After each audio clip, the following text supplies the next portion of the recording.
So today we're going to look at something which is just to help you with a question that people sometimes ask. Super easy question, easy to answer. If you know the answer and you know where to look, usually people don't know where to look. And sometimes it's not easy to find this particular answer on the internet.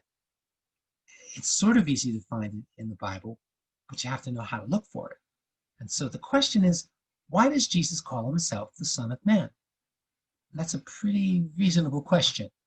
So the answer to the question is going to be found in the book of Daniel, chapter 7. So what I'm going to do is just go right here and we're going to go to Daniel chapter 7.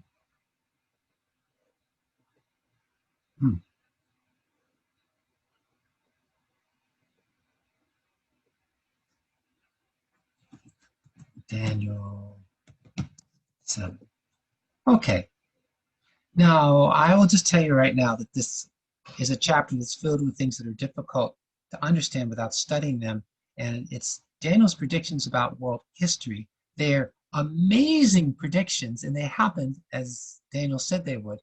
But that's not what we're doing today. I want to just look at a particular part of this chapter. Starting in verse 9. Now, our main place we're going to go to, let's change this to any other version really, except for that version. There we go, that's better. Okay, so let's go back. Starts in verse 9, where it becomes really interesting. This is after some prophecies about nations that are amazing prophecies. All right, verse 9. As I kept watching, thrones were set in place, and the Ancient of Days took his seat. His clothing was white like snow, and the hair of his head like white as wool. His throne was flaming fire, and its wheels were blazing fire. Amazing picture of God in his glory. Now, you need to understand that God doesn't have a body. He's way beyond that. To say that he has a body is incredibly insulting to God. He does not have a body. He's way beyond such a thing. He's not a part of our existence, of our dimension of being. He interacts with us, but he's not a part of this matter and stuff. He's himself. And we can't even define what he's like. So this is, as Daniel saw, this is how God revealed himself so that Daniel could see just a tiny, tiny glimpse of God's glory. God's glory is so much greater than this. And even so, this is amazing what it shows.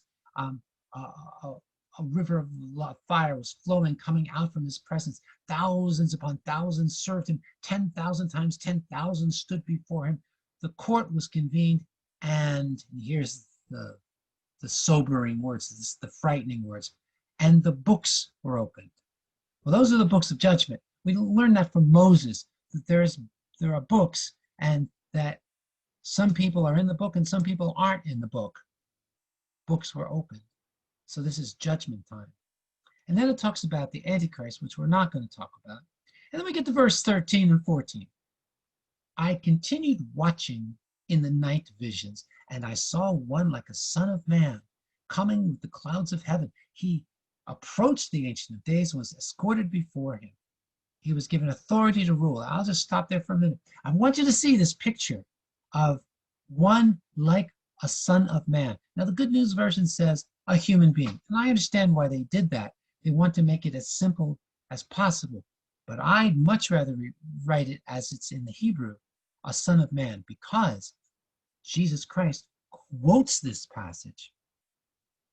When they ask him if he's the Messiah, the Son of the living God, he quotes this passage to say, yes, he is. So the Son of Man, he says, you will see the Son of Man. So it's important that we see that it says, I saw one like a son of man. When Jesus called himself the Son of Man, this is what he's talking about. He's talking about one like a son of man coming with the clouds of heaven. He approached the Ancient of Days and was escorted before him. He was given authority to rule and glory and a kingdom, so that those of every people, nation, and language should serve him. His dominion is everlasting dominion that will not pass away, and his kingdom is one that will not be destroyed. So this is not a normal ruler at all. He has a dominion, a rule, a reign as king that's never ending, everlasting. He will not pass away. His kingdom is one that will not be destroyed. In the book of Daniel, as in the book of Revelation, all the kingdoms of the world are destroyed, but the kingdom of Jesus Christ will never be destroyed. And so when Jesus calls himself the Son of Man, what is he saying? He is saying that he is the one who comes with the clouds of heaven. He is the one who has authority to rule. He is the one who has glory and a kingdom, and that every people, nation, and language should serve him.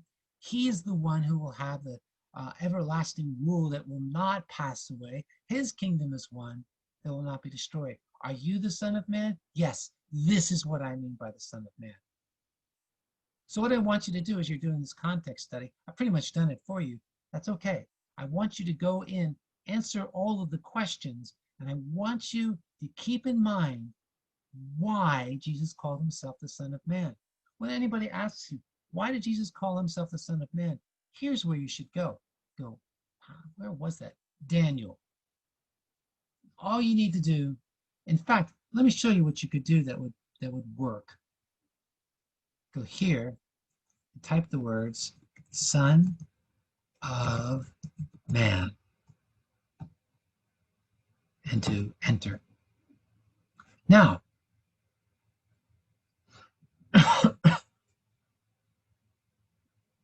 you have to scroll through all of these until you finally get to the right place, because it happens in Ezekiel a lot. But remember Daniel, Daniel, Daniel. Always remember it's in Daniel. It's in Ezekiel a lot. But we want Daniel.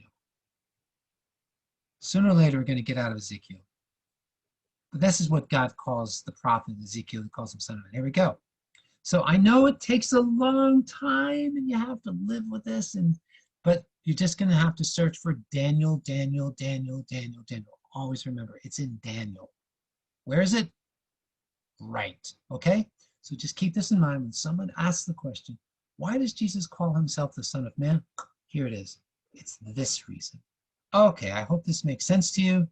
The purpose in talking about this today is because people get really confused and upset about this. They say, well, what does it mean that he calls himself the Son of Man? Does it mean he's not the Son of God?